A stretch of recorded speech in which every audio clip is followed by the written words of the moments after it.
Annie, my name's Ashley Manitowabi, and we'll be doing a live stream today called Between Two Balls.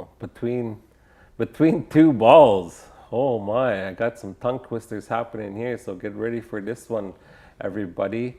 We'll be recording a podcast during this live stream called Between Two Balls, and we'll be starting momentarily. So get ready, grab your cup of tea or coffee or your herbal tea or your water or whatever you like to drink while you're listening.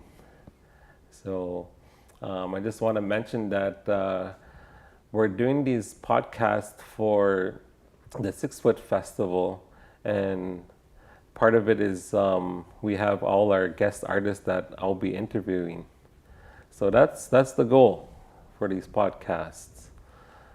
So I think we'll be starting pretty soon, as I think you could hear me, you could see me, and whenever we're ready, we could go. I'll just put my hand up in 5, 4. You just tuned into Between Two Balls, the show where random rules the game. One ball gives the emotion, the other reveals the character.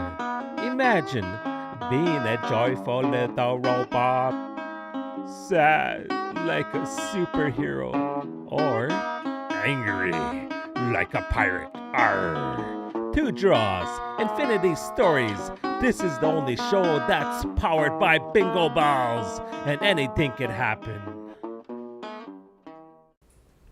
Annie, my name's Ashley Manitowabi, and we are in episode 6 for Between Two Balls, the only show powered by bingo balls. We have a wonderful guest here with me today, and her name is Lynda Trudeau, and she currently works here at Debauchemajig Storytellers. And let's bring Lynda on with us here and just ask you how you've been in the past few days. It's been fun watching these podcasts. It's been nice to see people from the community come in to the space, and it's been, regenerating excitement for the 6 Foot Festival, but also it's regenerating the space as we've come back from holidays. Yes, that's right. So yeah, we've been on holidays for a few weeks there, and then jumping right into our next projects that come up here at the Debauchemajig Storytellers. Yes. What are some things that you noticed ever since you came to Debauchemajig? How long have you been here so far? 7 years, going on 8 years, I think. Yeah. Things that I've noticed, I think the biggest practice that I've noticed here is that there's always a solution to every problem, and that we don't allow problems to stifle us or cause us to not proceed with things. I think there's a lot of innovative thoughts and ideas here, and I like to see the support that the teams have to support other people with their ideas. Yep, there's a lot of teamwork here. Yeah, and there's a lot of ideas that happen, and there's ideas that sit on the back burner, and then it pops up in a few years. And it's like, okay, we're at this again. Yeah, all right, we're ready for this now. Let's get this going. So I just want everyone to get to know you a little bit, where you're from, and kind of who you are. Who I am? Well, I guess that's one of the biggest things about working here. It's about, being rooted in your identity and your culture. And I think a lot of times we don't start with that. And I think when we know who we are, it allows us to really pursue a path of something that's rich for us, and it allows us to show those gifts out to the world and be able to live that purpose. But I'm from Wikwam-Cone. I've born and raised in Wikwam-Cone. I've been there all my life. I left for a few years to go to school, and but always been with a sense of mind to continue to serve the community. Okay, so how was that when you went to school? I have a daughter that's out of the nest right now, and I think she's in like 3 weeks now or 2 weeks. Mm-hmm. So how was that going to school, like leaving your community and going out in the world? Well, I left in grade 9. Grade 9? I left in grade 9 to go to school, and high school in North Bay, and that didn't work out. And so I ended up coming back, and then I went to school, did all the mandatory courses, and it was just the electives that I didn't find appealing. So it took me longer to finish high school. And then once I was done by that time I had met my husband, and for my final semester of high school, I was already married. And then when I left to go to college, and then too, that didn't work out. So I ended up coming back home. And then worked for the community for a little bit.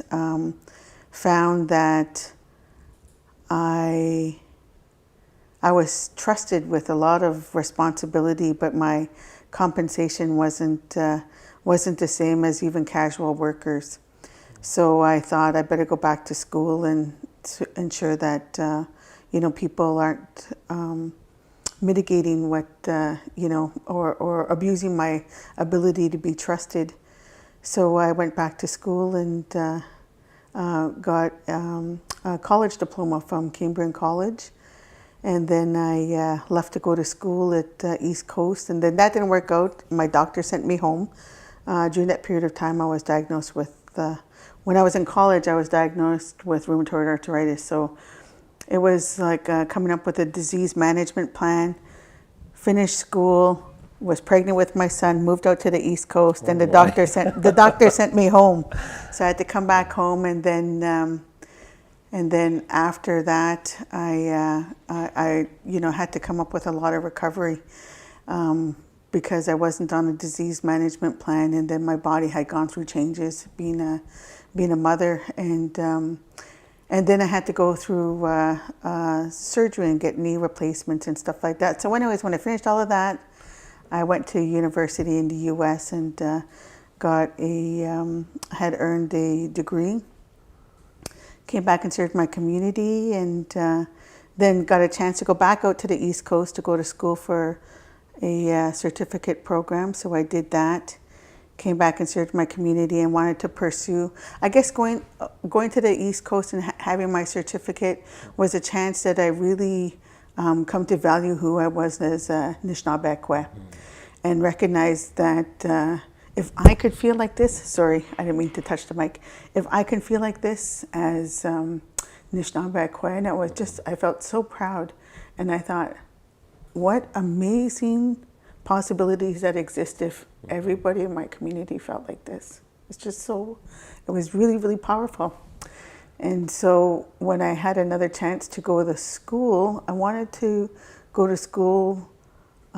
I pursued business. I like business. I like that idea of sustaining your community and not necessarily using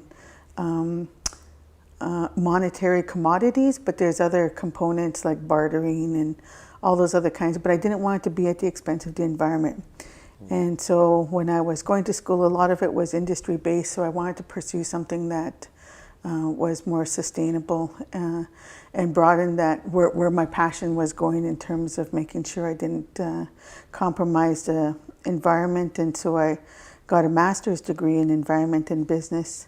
And while I was there, taking a look at the social aspect of, that sustainability for our community, and recognizing that, the biodiversity that we have as existing in this world, but also the diversity that we have amongst Indigenous people and all the nations, I think was really, really rich. And so what happened was I looked at that and I thought we're missing culture. So like the medicine wheel, I want to look at operations through a financial, environmental, economical, and a social aspect, which includes our cultural components. So again, too, I think it's important to be rooted in cultural capacity and knowledge about who you are and who you are as a nation and what does your nation stand for. So those are my processes as I continue to work here, and I recognize like some of the values that are here at Debajamajig, you know, they're really rooted in the Odawa Medewan foundations, and I think about something like the 4 axes, which comes in line with some of that sustainability, you know, making sure you have clean food and clean air and clean water and clean shelter. And then the other aspect of diamond teachings, where you're looking at yourself, your family, and your community, and even more so your community and your nation. Yeah, so quite a journey so far. Yeah. A lot of education and a lot of, I guess, searching on, and then finding out that there's something else deeper that you want to connect with. And then it all comes down to the culture, that we need more culture in the community, or more ways to get people connected with the culture. You're right. And so I want to be done with education. I think as much as we value formal education systems, we do need to also value the local education and that applied knowledge that through your living. And I think that's probably the most valuable education people can have. You did say local education. What kind of local education what would you say, or who would you reach out to? Different people, different teachers, learning medicines. Okay. You know, learning what fish you have in the in the waters that are local to you. Learning your language, learning what trees there are available. Learning the different ways of looking at the sky and the constellations, and learning how to utilize different. Like, you know, I watched some of the episodes, and one that came up pretty often was tying and the fibers that we have, and, you know, learning how to make rope, sustainably through your local trees and stuff like that. Yeah. Is there anything that you're looking forward to in one of those local education opportunities? Yes, I want to learn the language. My parents were, my dad passed away, but my parents were fluent speakers. So my mom's still alive. She's a fluent speaker. But recognizing that my generation was probably one of the last generations that heard Nishnabemwin fluently in the home, because that would have been a first language. And a majority of people who would learn or hear Nishnabemwin in their home are likely second language speakers, meaning that they've learned a language to utilize in their home. And I think that's great. We just don't have enough of those. And so I'd like to really concentrate on learning the language. But the other thing is, when I went to school, I was studying to do, when I pursued my Master's of Fine Arts in Cultural Administration, my research was in Anishinaabe burial practices. Because again, too, I think about the effects that the burial practices have in our communities and our relationship with passings and our relationship with the afterlife. So I wanted to, pursue that, and I still wanted to pursue that. In, when we received some of our settlement dollars, I invested my own money into further educating myself again, and receiving the certification to do things like end-of-life caregiving and like what they would call like a death doula. Oh wow, that's very interesting.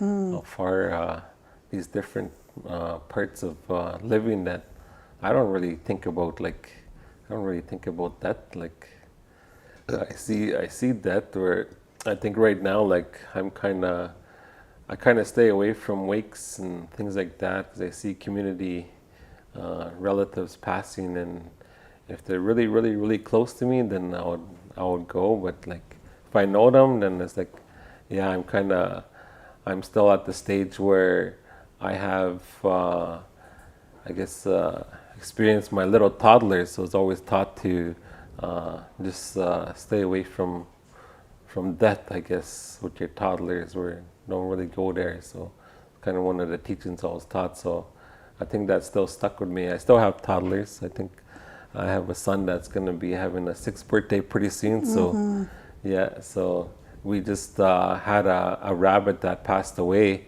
So recently, and we went, and Amanda, my wife, they went in the bush where we have a spot, and we dug a hole and everything, and then she took the kids there, and they dug a hole and then buried the rabbit, and then I went back there, and then they put flowers on top of it too, just to honor the death and what happened. It's like kind of like I guess a reminder, I guess, thinking about that and giving back to creation. Like that's what provided that rabbit, right? Is anything that came from the ground and up, and so now they're starting to understand now, like what that is, because I didn't really like show them what that was like, or went to wakes or anything like that. Like we would tell them, but most of the time when they're younger, they always thought about the spirits or the ghosts or things like that. Like they would think that way, but now showing them the physical thing, and this is what we're doing with one of our rabbits that passed away recently. And they were okay with it. They understand it. There's one, we had a little fish that passed away, and it was in the freezer. And I was wondering, how come this fish is in the freezer? Then my one daughter, she started crying away. She said it died, so I put it in the freezer. And she was like really and sadness and grief, I guess. 'Cause the fish passed away, because they used to always talk to it. Right. Yeah, so we honored that before, and told her that there's some grieving that you would have to do, and just think about all those positive thoughts and things that happen when you talk to the fish and things like that. So they're learning those little things like that. So yeah, that's pretty interesting on what you're doing. I know you're going to be doing a project in a workshop. You want to share about that workshop a little bit? The workshop? Some teasers? Yes. So because I found a lot of understanding in terms of death, and I became aware of death at a very, very early age. And my mom, when we were young, she always took us to wakes and funerals, and always provided us with the opportunity to make sure that we paid respects to community members. And COVID really changed that. I wasn't interested in going to wakes and funerals, and then the social dynamics of our community really changed that too. But I had to really take a look at it and ask myself, like, how are we moving through this as a community and as a nation, and how are we supporting each other? Because we talk a lot about the intergenerational traumas, but I think what happens a lot of times is we get stuck in looking at death or the experience of that death instead of looking at the life. And so looking at this workshop, I've had to go through a couple of things in terms of really trying to work on that process. So for this workshop, I want to, do a welcoming. I want to provide a background in terms of why we're looking at collaborative caretaking or collective caretaking, and really the known and the unknown, because we don't always know what we don't always know what we think happens after somebody passes away. What happens? We don't have those kinds of conversations. So I just want to do a little exercise. I want to talk about clearing the space and gratitude. Like we hold grief and loss in our lungs. So how are we clearing our lungs of some of that grief, and how are we taking in breath in gratitude for our life that we currently have.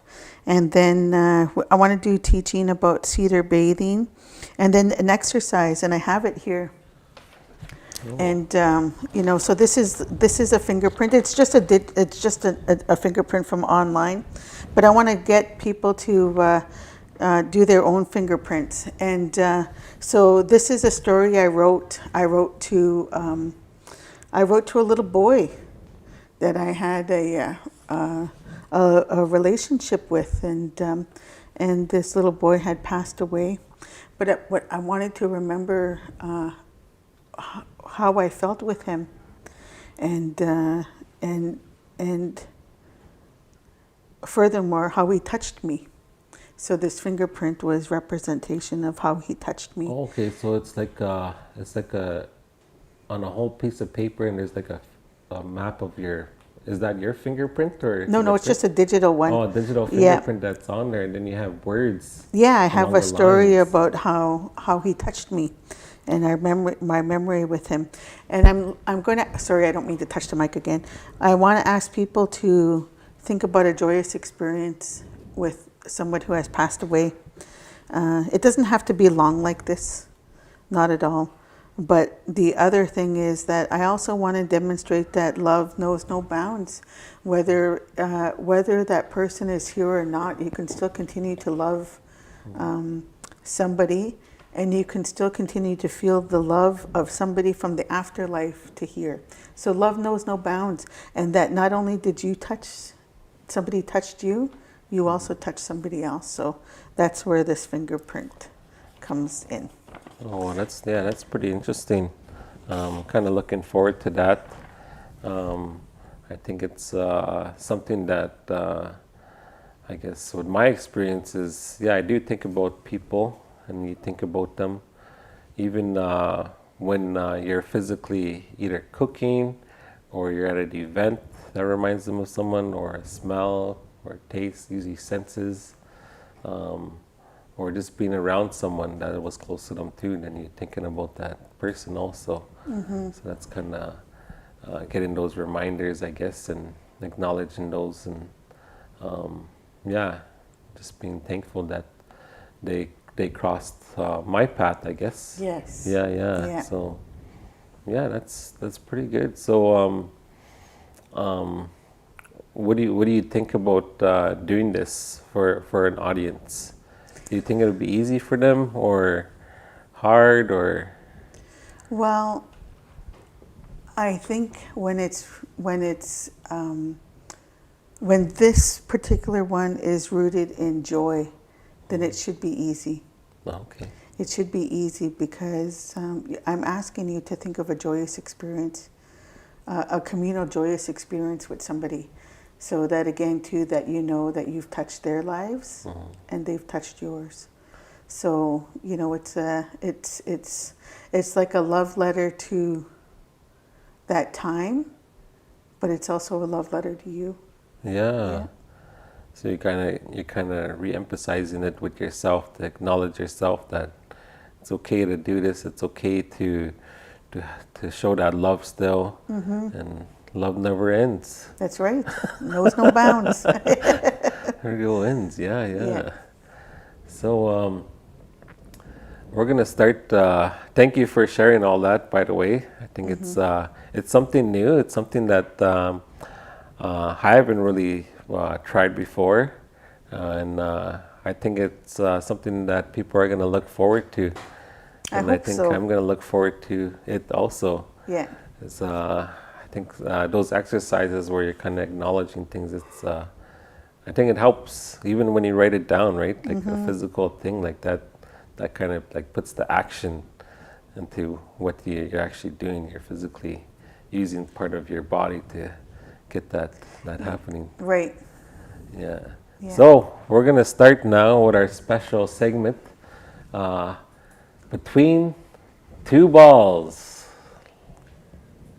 And now it's time for the moment you've all been waiting for.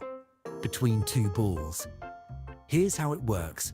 We'll pick one ball with an emotion and one ball with a character. Then Ashley will become that emotional character and the interview keeps rolling. Let's see what we pull today. All right, let's shuffle those balls.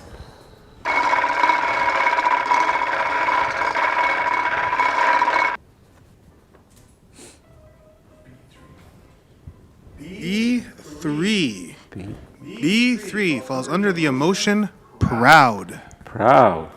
Proud. Right.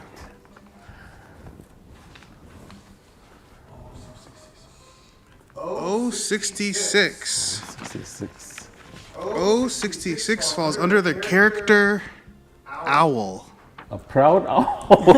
Proud owl. Okay, this is an animal this time. Animal character. Proud owl. All right. Speaking of proud owls, I think in our culture, owls are like a messenger to the spirit world. So what a coincidence, eh? Yes. And I'm going to be a proud one. All right. So proud owl. How do you do that? They're also. Woohoo! Yeah. To try to get my tone like that. Ooh. Hello. I think I got it. Does my volume sound good when I'm saying hello? Okay. Let's get started. Right on me. Hello, my name's Cuckoo, and I'm here to ask for some wisdom. Sorry, my voice is getting scratched up here. Let me just clear it up. Ooh, ooh, ooh, ooh, ooh, ooh. All right, now I'm here. So, Lynda, I'm going to ask you, if someone's watching right now and wants to follow your footsteps about what your journey is now, about the aftercare of, I guess, death and all those wonderful things that you share, what should they know? Woohoo! How to follow me? I guess What steps would they do? for the To get- aftercare of somebody's Yes. or A after- passing. A passing. Thank Yeah. you. I guess they should ask themselves, like, what do they think happens after somebody passes away? And I think there's different aspects that we have to respect because it is led and driven by families. And I think you talked about one, like in terms of your daughter and her emotions about the fish passing away, and then it's, caretaking of her emotions first, and then being gentle with talking about life and doing a process. And the other one was about a rabbit, and returning that rabbit back to the earth. It's not something that you cremated or that your family ate or anything like that. So I think those kinds of understandings need to be identified. I think let's say, when my dad had passed away, my dad passed away as a Catholic man. And so utilizing the traditional Catholic services and ways of being to respect and honor his wishes and his life and his beliefs. Whereas myself, I've shared with my family, these are things that I would like you to take in consideration. I don't want embalming because I think that's harmful to the environment. If there was opportunity to do things like a woodland funeral by the time I pass away, and that would be like to be wrapped in a shroud and returned to the earth to decompose and contribute to the circle of life, long after my body, my spirit has left my body. I think those kinds of things are important. Or if it's, like children, what are some of the special cares that we have when children pass away? Or what are some of the considerations that things like autopsies there's all kinds of aspects that are related to passing away. And then I think the other one is, how do we take care of ourselves and make sure that our job, which is to live, continues, and we're not stunted in a space where we're not living the best of our lives that we're given. but we're also taking some of those community or nation practices, like we're feasting our loved ones and our ancestors, or we're honoring their life, like like you talked about the rabbit, and and taking that time to put flowers back on where their place of rest is, and doing some of those kinds of honors. So there's a whole gamut of things, and I think as a proud owl, I think some of that wisdom is recognizing that not everything is the same, and that each situation requires a different adaptation of the goal and the purpose, which is to honor that life. Well, yes, that's very good. And I am a very proud owl. I'm proud to see the spirit world as I look at night and I see all the people sleeping with joys and dreams, and seeing the messages and sharing messages with everybody. Ooh, ooh, ooh. So who would you love to work with if you could choose anybody? If I could choose anybody, alive or unalive? Alive. Alive?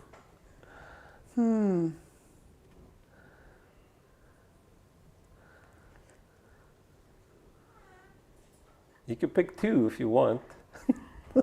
Yeah, I think we have different societies in our community. So who they would be is they would be language speakers, and they would be practitioners of their different societies. So I go to different teachers often, and I don't have just one teacher. But I guess I would have to say it wouldn't be a person, it would be a spirit. Woo-hoo-hoo. That was the owl's comment. All right. I'm very proud of you, Lynda, so far, and I'm proud of myself because many years as an owl, you get wiser every night. I have a vision for the future, but I want to ask you, where do you see yourself heading in the next few years? That's a big question. But I have some goals and aspirations. I have a family to take into consideration. I want to learn and connect with different people across these lands, and all over these lands, not just in this continent, but also other continents. And so I'd like to continue to do the work that I'm starting in terms of some of these relationships with the afterlife, but also some of the ceremonial components that we have. So you would like to explore different culture ceremonies and oh wow, that's going to be very interesting. Yeah. I think everyone's going to be very proud of you, just like me. Thank you. If you could give advice to your younger self, what would you say?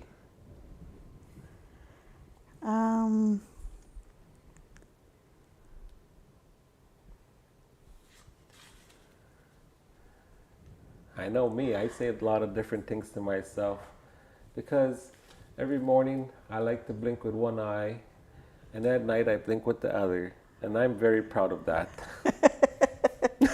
You remind me of a story that a friend told me, that they started to learn to talk to themselves in the mirror in the morning and give themselves compliments. And I think it's part of that stage of life that you're in as a youth, that you don't feel like you're good enough, you don't feel like you're enough, you don't feel like you know enough, or you're not smart enough, or you don't want to embarrass yourself. And I think things that I would probably say is that that'll pass. You are enough. But the other part is that I would probably say, listen more. Yeah. Woohoo! Listen more. I'm gonna tell my little owl saplings to do the same. Listen to me and be proud of yourself. You hear that, youth out there listening? Be proud of yourself. Look at Yes. yourself in the mirror and be proud. Yes. It's always good to be proud. Not all the time, but sometimes. Yes. If someone's watching right now and wants to follow in your footsteps, I think I said that one already. What's going on? I'm going back in time. Wait a minute. I think these are all the same cue cards that I have here in my hand. What's a mistake or failure that ended up teaching you something important? I think it has to do with words. I think sometimes your tongue can be sharp and it hurts people. And to be mindful of the words that you're using so that they're not hurting others. Oh, so a sharp tongue. So listen to that, folks. Very important that the tongue shouldn't be sharp all the time. Be gentle, be gentle. Even when you're eating something, be gentle with your tongue because you just might bite it with your teeth and that's not always good. That's right, it's not.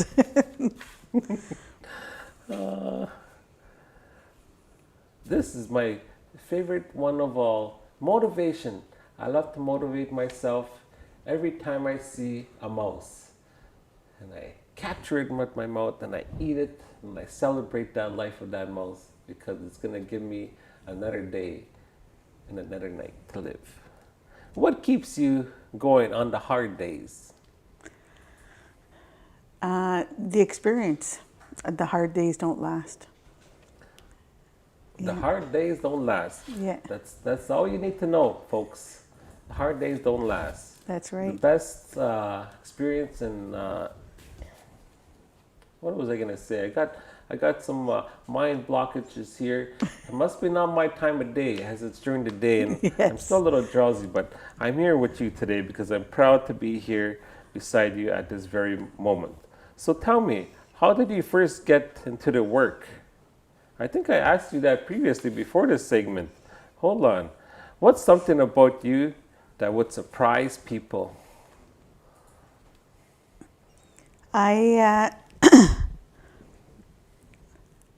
What would surprise? Well, I think about these things. I'm not like normal people. I wasn't born with tonsils. I don't know why I never had tonsils. I'm the only one in my the only one in my family that's left-handed. So, like just these kinds of idiosyncrasies from everybody else in my family. And I'm okay with that. Sorry, excuse me. Yeah, that's good. I don't got no tonsils either, and I usually take off with my left wing also. And like when my wisdom teeth were removed, I didn't have 4 wisdom teeth. There was just 3 and just different things. Yeah, my lower beak was half grown too. Yeah.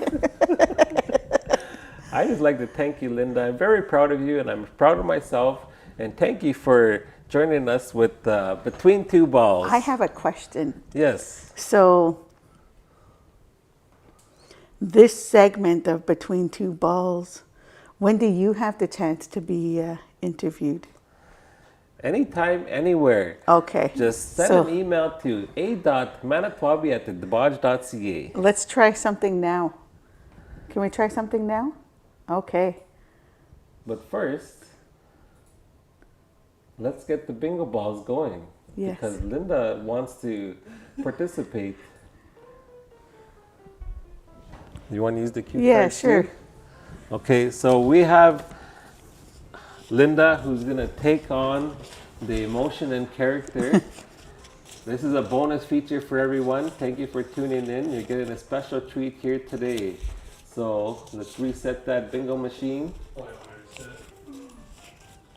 Yeah, give it a good shuffle.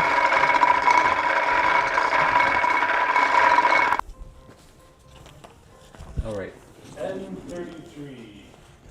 N33 falls under the emotion jealous. Jealous.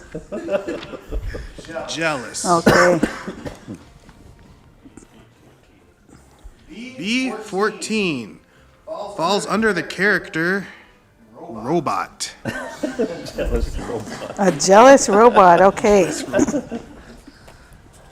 All right.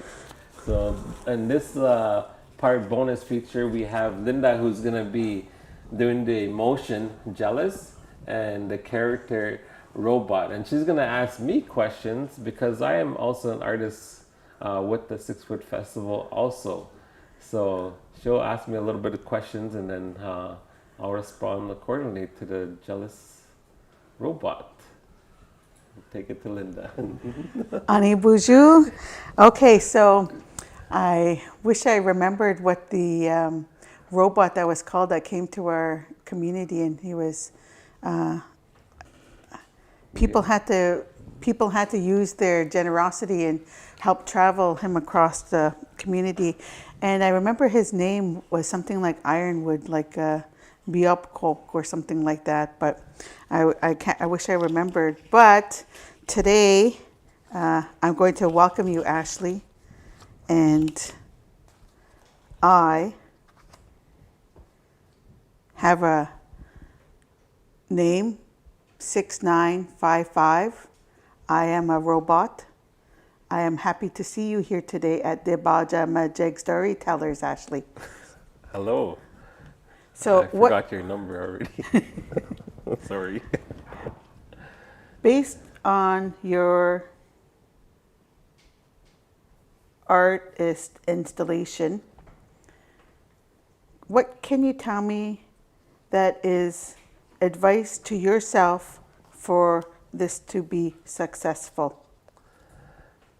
My advice to myself to make this 6 foot installation successful is the journey that happens from the start until the completion. So I think if I have that in place and I'm enjoying the journey, the ups and downs, and the great epiphanies and the great acknowledgements of where things are coming, like part of my installation is with wood. There's a lot of wood in my area where I live. I had a cherry tree that a branch broke off, and it was a cherry tree that I always harvest from, and there's plenty of cherries that came. So a bear broke it. So there's bears in the yard one time. So I was kind of mad and upset about it. Like emotions were high, because it's like that must have grew very long, and I really wanted so.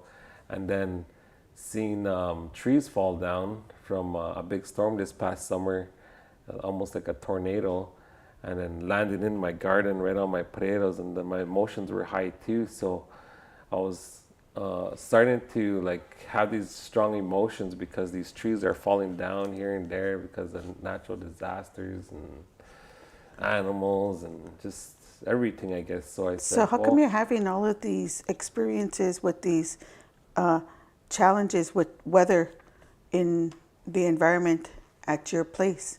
I don't know why you're having such a hard time with this. Aren't you prepared for the weather? I am prepared with the weather, and I always also acknowledge the weather as much as I can.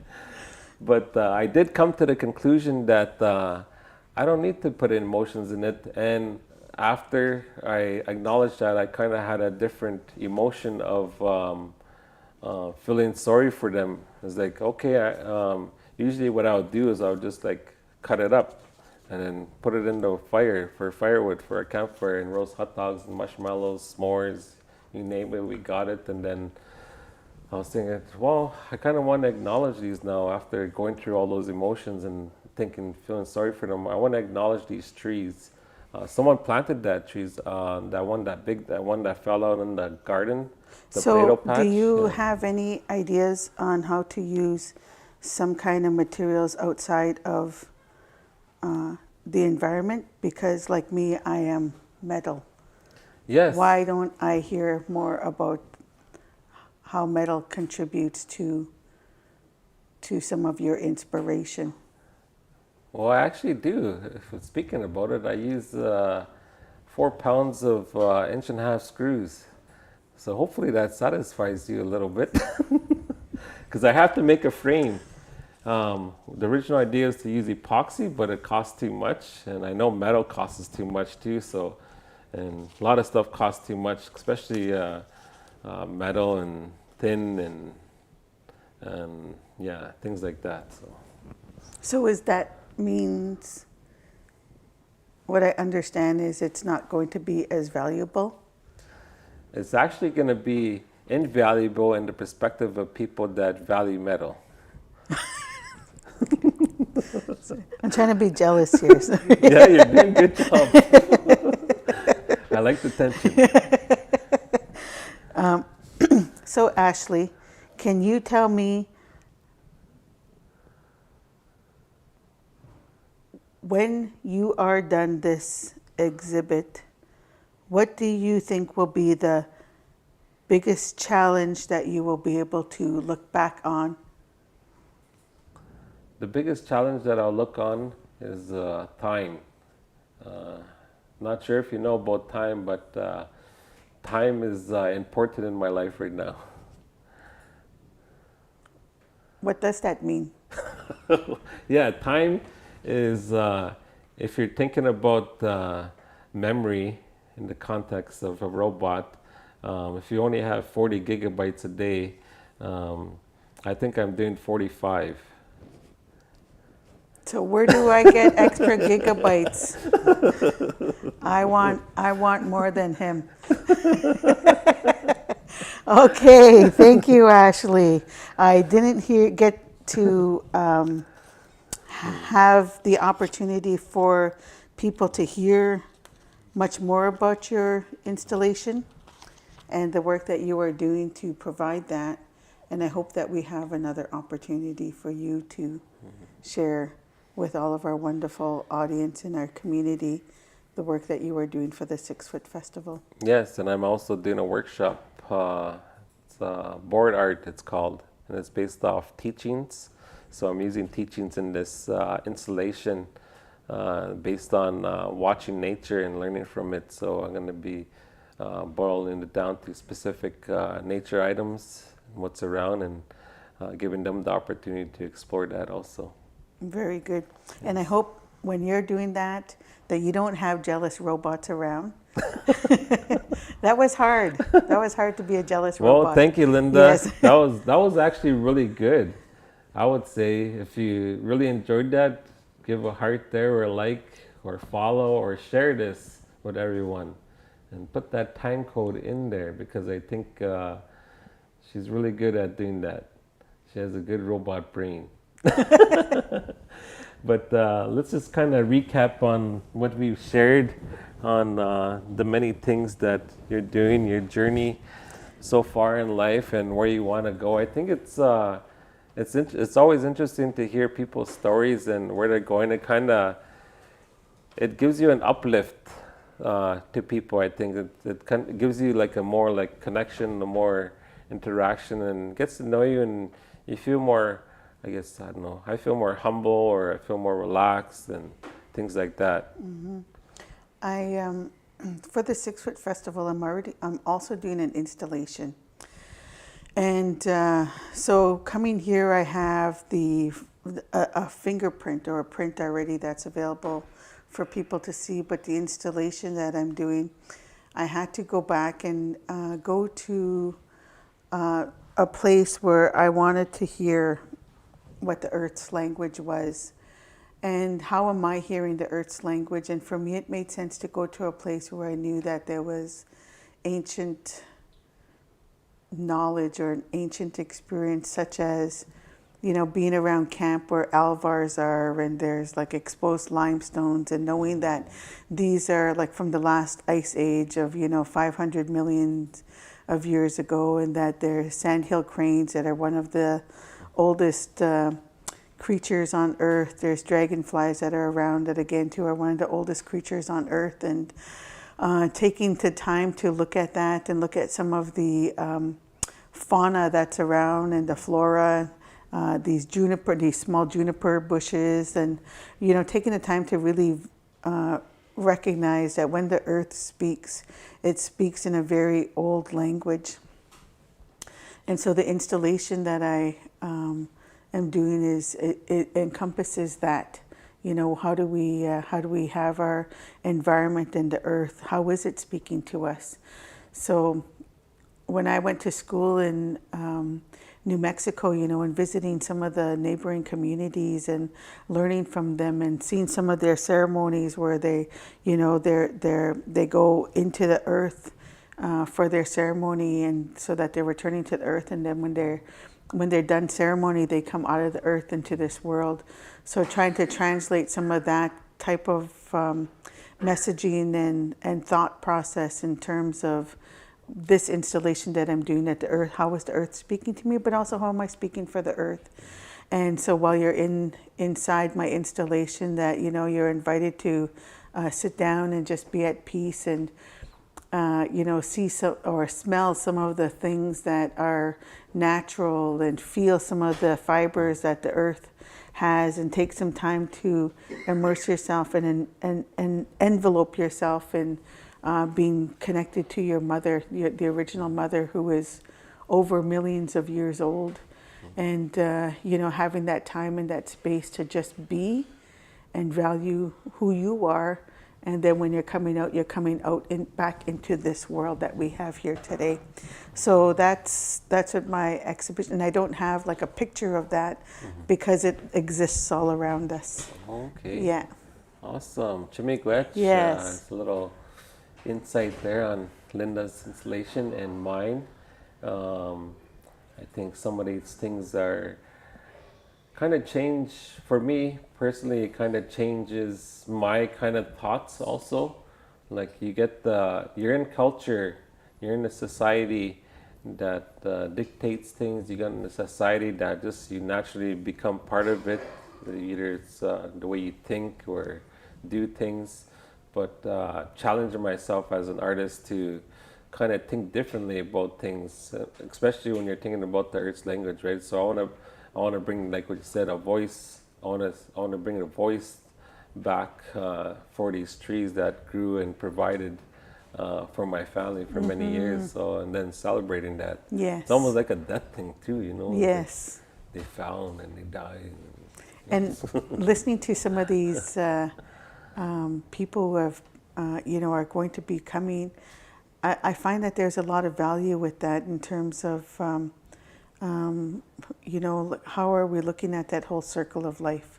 You know, you have Dan, who is processing hide and making sure that nothing goes to waste, and you've got Carrie and her, you know, feasting ancestors and, you know, writing her book, and then you've got, you know, yourself looking at some of these, creating art and recognition of some of that life that existed. And so it's really rich in terms of some of the experiences that you have. And I think about Lauren was showing some of these sketches, you know, at end of life, some of these plants that are end of life, and how beautiful they are. Yeah, and the seasons too. There's the seasons that are coming to the end of life also. Things are dying off, and then, well, the parts of them are dying off, and then some of them will rejuvenate in the spring and come back. Yeah. Yes. Yeah. Yeah. So I just want to thank you, Lynda, for sharing here on our sixth episode of Between Two Balls. So just remember, start rolling. I mean, sorry, I got a little tongue twister here. So thank you for tuning in with Between Two Balls, and keep on rolling with it. You just rolled through another round of Between Two Balls. Remember, emotions, characters, chaos all come from the bingo cage. Subscribe, leave a review, and tell us what character and emotion should we pull next. Nahal. I love you. Zaganim. Kwamin. See you later. So thank you everyone for being part of it. If you're still watching live or you're catching the replay, yeah, don't be shy to comment or anything like that. And if you do have comments out there, Yeah, for Linda or I, you could put them there if you have any questions in the relationship of that or of Linda or me or the podcast or the Wajimajik storytellers. Yes, put it in there and make sure you press that like button, share it if you love it, and spread the word to everybody about the 16th annual Sixfoot Festival happening next week, September 26th. That's a Friday, and then the 27th on the Saturday.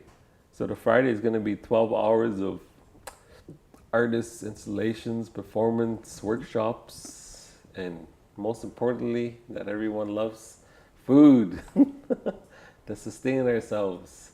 Um, is there any comments out there or questions? I think everyone's in awe, and I think I'm in awe too. 'Cause, you never know what's gonna happen, right? No, In you these, don't. yeah. So I think that's it's okay to be like that, right? Like sometimes we don't always need to just focus on one thing. Just as long as we focus on you and we get to know you, I think that's fine, because we're just rolling with it. Yes. And then this afternoon, Yes, we have one of our awesome students, Saper Wimagwans. I'll be interviewing him at 1 p.m. So that's it for now, everybody. So thank you. Moment.